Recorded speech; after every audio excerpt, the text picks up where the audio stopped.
Super happy to be here. So we've been talking about this whole storytelling in the digital era. There's a lot of talk about how today content is consumed in the digital space, right? Changing patterns of consumption. We're talking about Gen Z, Gen Alpha, how they consume content. We've had big hits like Bluey, Coco Melon, Gabby's Dollhouse, most recently the movie K-pop Demon Hunters. They all had a huge amount of digital presence, right? And then there's this big talk about you meet your audience where they are, right? And then we hear that YouTube is the front page of kids' internet. Those are the comments that we hear in the market. And then we also hear about engaging with them, meeting them where they are, talking about fandom and all those kind of things. So that's where we are here today. We're going to be discussing all that. And we've got two stalwarts who've done a lot of work in that area. So I want to kind of start with the first question, and both of them can take a stab at it, is how has your storytelling approach changed today or adapted today given the whole digital consumption or digital distribution of a lot of content that's happening in today's world? Do you want to? Yeah, so for us, we started as a digital first content creator, so on YouTube. So from that day we have been learning. So only change what we faced was after the advent of YouTube Shorts. So wherein earlier we used to do songs which are 2 to 3 minutes, then some long form content 5 to 7 minutes. But then when it came to like less than a minute, it was really challenging. But however, since we started doing shorts early, I mean shorts came into YouTube after in India after TikTok's ban in 2020 September or October. Wow. So I tried out the shorts in our channel in March 2021. So from that day, I've been creating shorts for our channels, and we have been learning and evolving on how the platform is. So it's about for us, since we are already digital, it was a bit more easier for us to move in. So if you are from broadcast or from different other OTTs, then it's a big jump. Yeah. Got it. And how about you? So for us, the trends is very interesting. Right? It's not just the shorts, right, which transform our content creation. It's also the long format. Over a period of time, what we observed, right, that 55% of our viewers are watching our videos, episodes on television as a connected device. And that's when we thought, right, we should continue creating longer format of the content. And you won't believe, right, sometimes even the compilation which is of around almost 2 hours has almost 60 to 70% of the watch time, right? So this is one of the interesting trend which we noticed. While everybody is creating shorts, we are also doing it, but we have balanced our storytelling format between shorts and the longer format, and focusing more on longer and shorts only for the virality and the subscriptions. So it's a very interesting journey. You've gone from one way to the other, and they are going from the other way to the opposite side. It's very interesting. But in terms of the creative processes and stuff, has there been any change, in terms of how you're approaching the storytelling? Because the narrative is different. Absolutely, it has changed, right? So we, apart from YouTube, we also create content for our gaming application. We also create content for our Instagram and social media pages, right? While on YouTube, we strike a balance between longer format and the short format. On games, the storytelling is completely different, right? We have adopted the same stories in a gamified way and developed game on those. So it's a completely a new way, right? We are telling the same story but through the games. I would like to quote one of the example. We produced one of the video a couple of years ago, how PunToon kids characters Gattu and Chinky are having fun on skating when they are learning skating. And cut to 2 years later, when we launched our gaming application, we developed a game on skating on the same story, and we have engagement around 20 minutes on the gaming application, right? So we worked on the nuances, right? How the kids are consuming that content on gaming platform. We converted the story in that format. So definitely it's a big shift, right? And on Instagram, right, the vertical format of the content, and not only directly targeting to the kids, but the content, right, which has slightly wider set of appealing, right, apart from the kids, can even the mothers and the parents can consume this content. So we are striking that balance on the Instagram. How about you in terms of the creative approach, storytelling? Yeah, creative approach, I don't see any difference between, because we have been already doing long form content, right, from our start in 2013, and then the only adaptation was on the vertical side of the content. So production wise we had challenges, so we had to redo everything for vertical. So it's not just, if you edit, you might lose most of the like part of the whole. Yeah, the composing was an issue, but otherwise with regards to storytelling, yeah, I don't think we felt like any challenges. But as you said, when it comes to different platforms outside of YouTube, let it be Facebook or Instagram, it's not kids. Kids are not using Instagram. Yeah. So it's about parents. So we have to change certain things, targeting the parents. You cannot upload the same nursery rhyme or anything on Instagram and ask the parents to watch it. Instead, there has to be something different, something related to parenting. Correct. Something which can connect our characters and their children and them. So that's how we have to plan for the other platforms. Yeah. I would like to add one more point here, right? We also decided to produce comics content, and while creating the comics of the same video stories, we realized that it cannot be now the same format of like 8 minute, 9 minutes or 11-minute story, right? Now, when we are converting into a comics format, that you have 10 panels, 12 panels, etc., and the communication has to be done in a very short, crisp manner, right? And while engaging with the audience. So again, we saw a big shift here in terms of the creating the content for the comics, while the idea, concept, and the storyline is the same, but the platform has changed, and so does we have to change the format of the stories.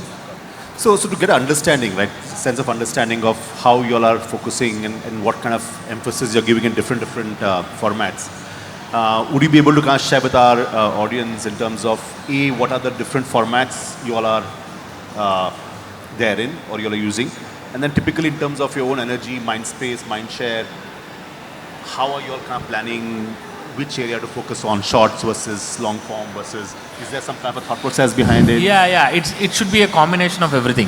For us, like we do, like singles, like songs which are 2 to 3 minutes. Then we do, like 8 to 10 minute stories.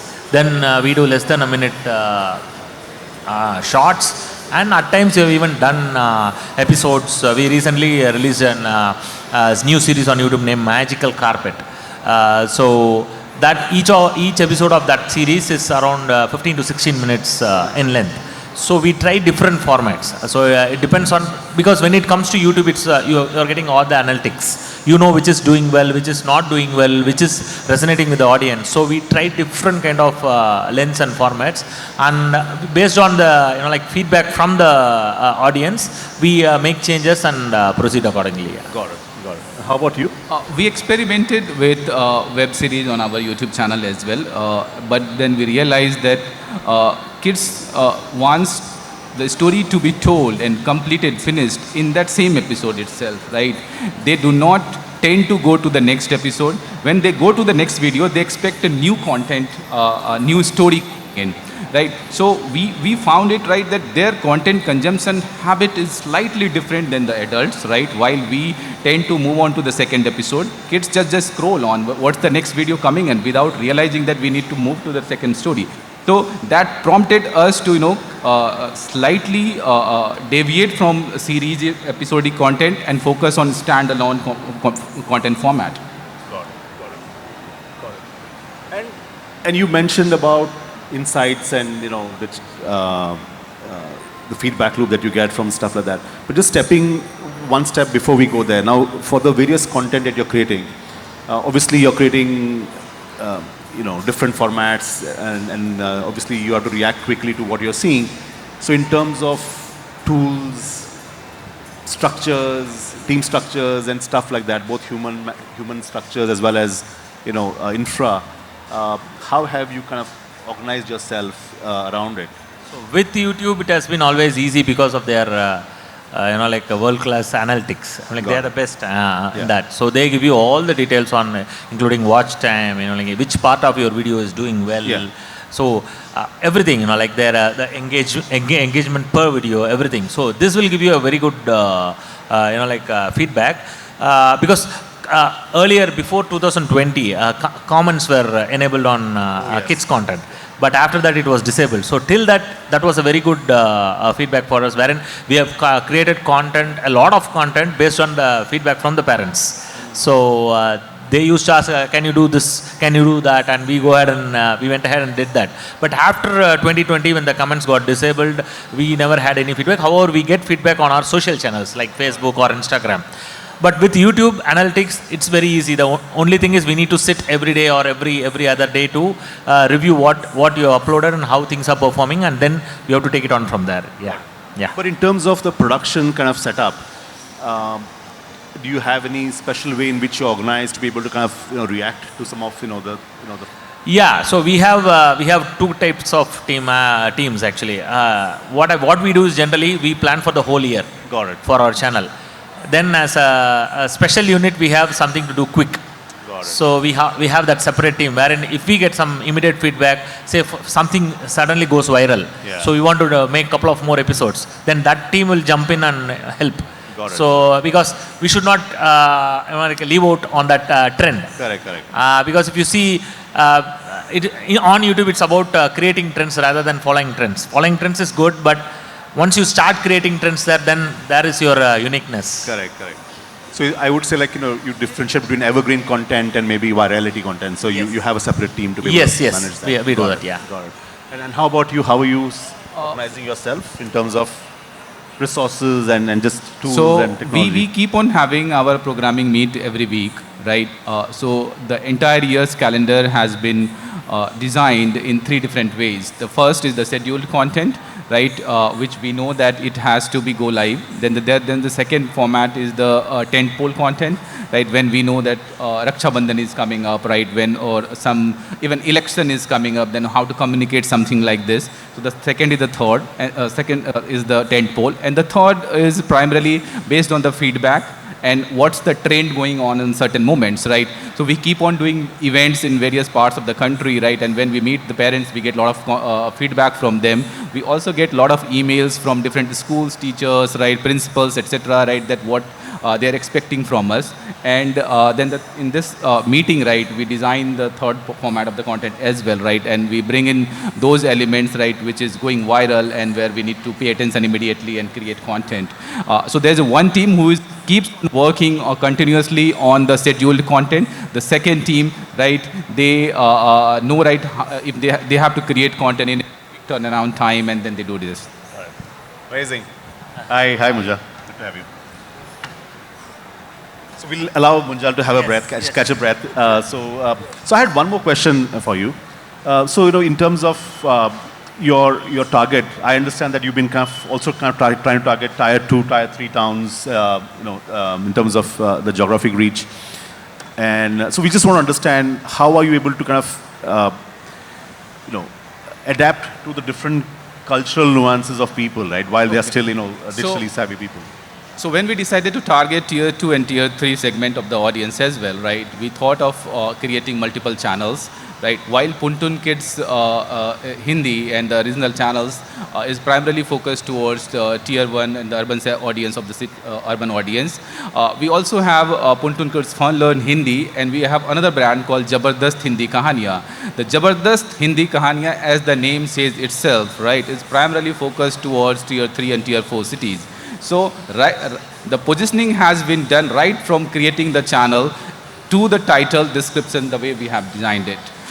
In terms of the content, while we are creating a lot of content, right, which is focused around the metropolitan cities, etc., we also create content, right, which is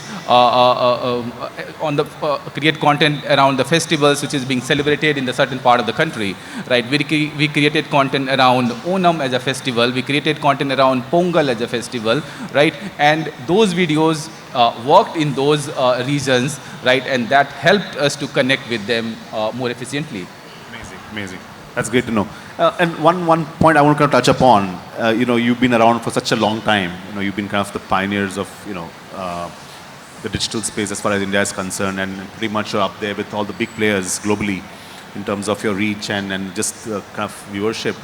So just want to understand, how have you kind of evolved yourself as a company, as a brand, as a product over a period of time to stay relevant or to be able to kind of catch up with competition, what's happening? Obviously, you talked a lot about feedback loop, but, there's competition, right? And, and essentially everybody's kind of trying to eat into that pie. So just want to understand. Yeah, it's about, constantly innovation, innovating yourself. Because when we started only with the normal nursery rhymes. Then we rewrote the nursery rhymes 1 year later and did a positive spin on that. Then in 2015, we actually started episodic learning content. Then in 2016, we started to do stories, long form stories.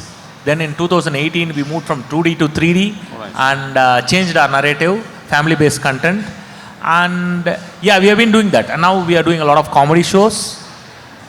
Yeah, you have to keep on innovating. In the middle of that, we have created our content on different languages, as he has told. So in 2013, when ChuChu TV started, it was only in English. In 2014, the next language which we started was Spanish. So then followed by Portuguese, then Hindi, Tamil and everything. So it's about staying relevant. And now we are working on German and Japanese language and a few Indian languages as well. So you have to constantly, innovate and, keep thinking on what to do next. It's not just one format. If we had stuck only with the nursery rhymes, I don't think we would have gone this far. So we have to keep changing things and try new things. Yeah. And in terms of just the look and feel of the show itself, have you been doing work on making it, more relevant to today's day and age, refreshing? Yes, definitely. We have been constantly updating our look and feel, characters. In fact, Munjal has helped us big time on that as well. Okay. So we worked together on updating our assets and everything. Oh, nice. So yeah, so that is one of the big updates which we recently did.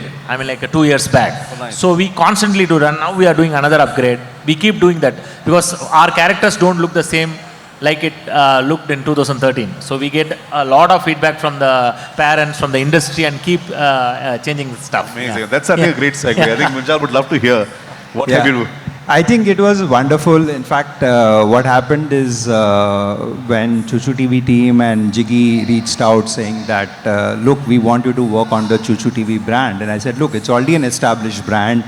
And what is it that you want me to do? I said, no, it's time to sort of adapt the characters, make it much more contemporary. So, I think it was honestly, hats off to Vinoth and his team to allow someone from the outside to, for the lack of a better word, tinker with his creation, and I think due credit there because they were very open to our thoughts and ideas. So I think what we focused on is to retaining the essential DNA of the brand, yet sort of giving a design refresh. So even if you look at the newer 3D characters that we've created, they will look similar to this thing. And then obviously we created the whole new universe. So the ChuChu home is completely redesigned, it's a fresh new look and all of that. And then I think we didn't stop there. What I think we also did is that sort of also set the approach to animation, right? So we did I think about 15 or 20 about videos, to set a template that how it should. And I think it was, honestly, I think it's remarkable to see that sort of openness because it's very tough. As a creator, I can tell you that to give someone that creative control outside to literally say, okay, I'm going to take a step back and see what this person is going to do. We've done that, for example, we've done that with Fido. So when we transited Fido as a brand from 2D to 3D, we've done that with Kellogg's. So I think we have a lot of experience doing this, and I think perhaps even when Jiggy and ChuChu reached out, they probably knew of the work that we've done in sort of redesigning or adapting something, like Kellogg's also we did it in a very interesting manner, is that we took their 2D characters because we were already working on the brand for about 5-6 years. We'd done a ton of commercials for them. And then we did a 5-minute short film before going straight to broadcast. So I think in many ways, I think I echo what Vinoth, it's about keeping up with times. And sometimes I think a lot of successful brands do a design refresh. And I think it's just about staying current, and it's again tough act to follow because you can't sway too much where the character loses identity, yet it has to seem fresh enough. No, it's a very competitive space, right? There's so much going on there in terms of, the big players, new players coming in, and pretty much everybody coming in and using even stuff like AI and stuff like that. So I think, like you said, I think it takes a lot to be able to share and have somebody else come and. Yes, definitely. And I should thank Munjal and team too, having ChuChu TV on board, and they thought ChuChu TV as their own IP, and they put in their heart and soul to create that. I should thank their team for that. That's amazing. Thanks, Vinoth. It's been a joy working with you. So Munjal, I mean, we covered this point earlier with the audience, but I just want to understand from you, your side. We're talking of multi-format content being created today, right? The entire digital space, having a whole range of formats, and how do you kind of create content to it? And want to understand how have you approached it? What has been your success in that area? What kind of progress you made there? See, I think the best case study that I can cite here is what we did with Krishtish Baltiboy Bharat Hai Hum. See, Krishtish Baltiboy as a legacy series which has been around from 2010, and the essence of the format is it's a storytelling format. 3 Sutradhars characters who are telling these stories, right? But I think we also wanted to tell stories which people didn't know of. And I think we got a very interesting opportunity with the Azadi Ka Amrit Mahotsav. And I think that's when we decided to create something, there is that, let's look at the unsung heroes of Indian freedom struggle. And we've been researching in the Indian history space now for the last almost 5 years. So I have a team of about 8 writer researchers, tremendous amount of research that has gone into it. But I think, when we set out right from the get-go, we were very clear that this cannot just sit on one platform, right? So what we did is that, if you look at the market today, right, you have 220 million satellite homes, right? You have close to 500 million people today watching YouTube or OTT, right? Close to, I think, about 300-400 million people still listen to radio every day. So that as a data point was quite a surprise. About 40-50 million people still read comics, right? Gaming, again, almost 500 million people in India play games, right? See, that's the universe that you are in. So you cannot today take a siloed approach, right? So when we started working on Bharatam, we were very clear that we definitely want to be on OTT and broadcast.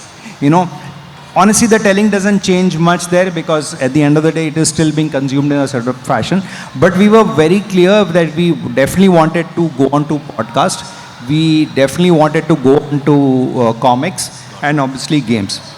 So that whole space. So I think when we designed it in that manner, we knew that, okay, if we are doing the story, how are we structuring the story that tomorrow if this goes as a radio play or as a podcast, how will that content work? So you can't, I think the most common mistake that people make is that literally strip the video and put the same content and it doesn't work, right? You have to rewrite as a podcast, you have to redo. So what we did is that because we knew, so from the word get-go, our approach was very clear that once the script is done, you rewrite the script from a podcast standpoint. And I think the other thing now what we have done is we have our own pipeline of taking each episode into comics. So we are already working on, again, I think it's a pipeline approach to building content. No, it takes longer because you have to think through that, okay, if eventually this is going to go into a comic format, how will it work? What are the resolution? All of that, right?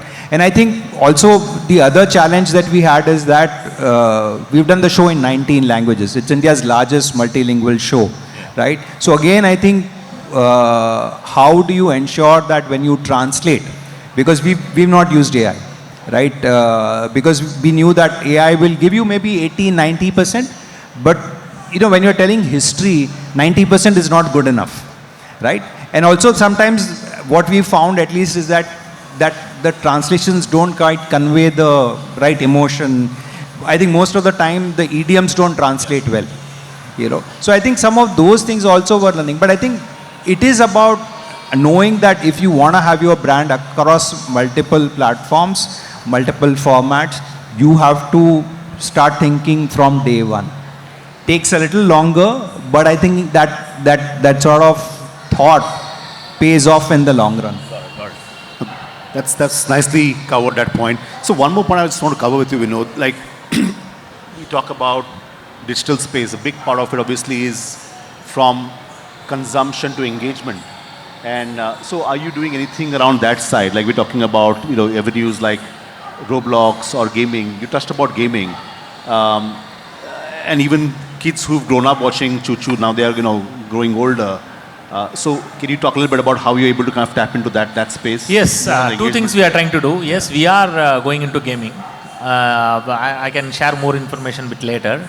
And we are also trying to age up our characters. Okay. So which we have been discussing and contemplating for quite some time. So we now definitely want to age up our characters and get back the audience who left us when they are 6 or 7. Got it. So that is on the works. Yeah. Yeah.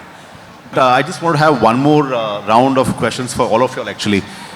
So we are here today right now, right? So from each of your vantage points, obviously we can't look too beyond, but if you were to look in the next 6 to 12 month window, like how do you see this space evolving? Like what do you think are the things that will happen, evolve, trends, or what are your own, ways in which you all are kind of looking at the next 12 I months? think Roblox is one of the biggest trends in the world as of today. So that is going to become even more bigger.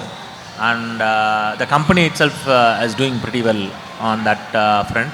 When it comes to YouTube, yes, YouTube is bringing in new tools every single week, in fact. So the more and more they bring in tools, it's more better for the creators. So that is one thing. And AI. So right now, if it is not so great, it might not be so great, but it will definitely evolve. And there is going to be some situation within the next 12 months when the content creation is going to be really easy for the creators. Only challenge is right now everything created in AI looks the same. So it's about what are we going to do to show it as our brand, as in our own unique way. So that's the only thing we have to look out for. How about you? I personally feel animation is in a renaissance period right now, right? Considering the AI coming in, right?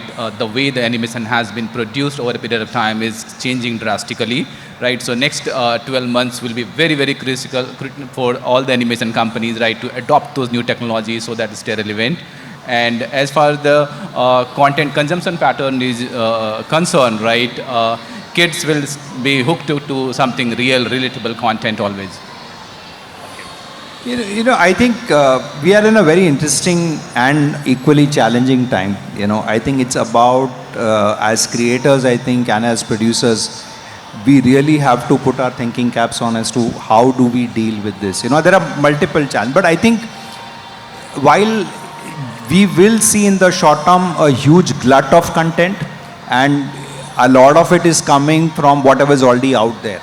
So in my mind, I think moving forward, there will be a premium on creativity, right? How in that space of AI, how are you able to put out something which is truly unique, right? Whether it's from a story standpoint, whether it's from a telling standpoint, whether it's from a format standpoint, right? I think that, so to me, the creative voice is gonna, we'll have to go notches higher, right? That's one. Second, I think is that, as the audience is getting fractured, right, I think it's very important to try and see how you can reach your audience directly. I think that's the strength that Vinoth has, right, that he speaks to an audience every day. He owns that audience. I think that is the biggest power today, right, because as more and more you're getting fractured, and I think it's tough to build something that Vinoth has built now, right? I'm not saying it's impossible, but it's tough. So I think that's the other thing. I think for us as a studio, and I think also the way we are looking at it is that what is your niche, right? Today, as Graphiti, we've always been very strong on India, whether it's our Netflix original Deepa and Anup, whether it's Krishnish Balte Boy, the movies, whether it's Bharat Hai Hum, or even our new show that we are talking about, which is the Goa chapter, which is on the liberation of Goa. Right? We've just announced the show in May. The Chief Minister of Goa announced the show. So we are very clear that we want to tell stories of India, stories that you have never heard, people that you've never seen, but they are extremely passionate. Even if you see Bharat Hai Hum, like 80% of the stories you would have never heard of, right? So I think it's about digging deeper from a creative standpoint, from a story standpoint. I think the demand on story and originality is going to be even higher and even more aggressive. So, thank you, panelists. Thank you very much. So in this small chat we've had, I think one thread came out very loud and clear, that storytelling in today's day and age, digital space, is a two-way communication. Right? If you keep hearing every single comment was talked about feedback loop, was talked about analytics, was talked about insights that we are seeing on YouTube space. Even what Munjal was talking about in terms of, if I'm going down the podcast route, what are they looking for in that area? So I think that's a big takeaway. So I think, like all this said, the outlook looks very bright. It also looks very interesting. I think it's a great time for us to be all here. So I think it's important for us that we all stay sharp, we all stay curious, and keep our eyes and ears open to listening to what the audience want. So I think with that, we'll bring this panel. Thank you very much. It was lovely chatting with all of you all. Some great insights. Thank you everyone. Thank